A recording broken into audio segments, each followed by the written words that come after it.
থানার অন্তর্গত নিয়ামতপুর ইস্কো বাইপাস রোডের বেজডি এলাকায় অবস্থিত গান্ধারীর বেনি পেট্রোল পাম্পে গাড়িতে তেল কম দেওয়ার অভিযোগ করেছেন একাধিক গ্রাহক।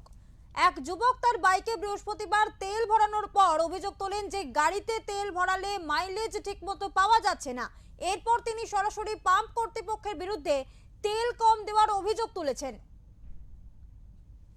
এই অভিযোগের খবর পেয়ে দ্রুত ঘটনাস্থলে পৌঁছয় নিয়ামতপুর ফাঁড়ির পুলিশ পাম্পের মালিককে আটক করে জিজ্ঞাসাবাদ করে।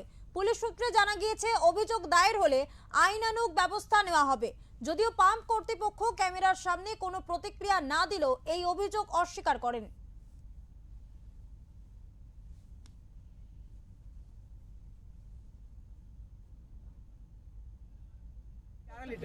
उसका टंकी में डाल दिया 13 लीटर तेल।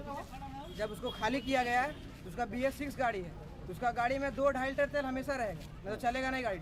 जब उसका तेल खाली किया तो 11 लीटर तेल निकला। उसका गाड़ी में 3 लीटर पहले से तेल था और डाला 13 लीटर, टोटल 16 लीटर। यहाँ 4-5 लीटर तेल उसका मार लिया है। बस यही बात है। तो आपका बात जो यहाँ को जो मैनेजर है बात की है, मैनेजर से बात हुआ है, वो लोग पुलिस लेके गया है। ये तो सब पहले से चलता होगा, क्योंकि हम लोग भी आज मोटा 1.5-2 महीना पहले भी करवाया, दूसरी तरह हो रहा है। अभी क्या हुआ? अभी क्या हुआ? अभी बस यही हुआ, दोनों को लेके गए हैं।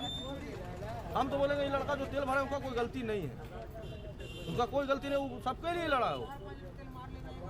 पर किसको उठा के लेके गया? जो लड़का जो था वह भैया कहीं का, वो बहुत अच्छा ही काम किया, खराब नहीं। वो तेल पेट्रोल आपको मालूम नहीं, हम अभी आए हैं। अच्छा। मेरा गाड़ी में भी तेल चोरी हुआ था। आपको कैसे 500 पता का चला? तेल डलाए थे और मेन धमुआ गए, वहाँ से गाड़ी रिजर्व ले लिया।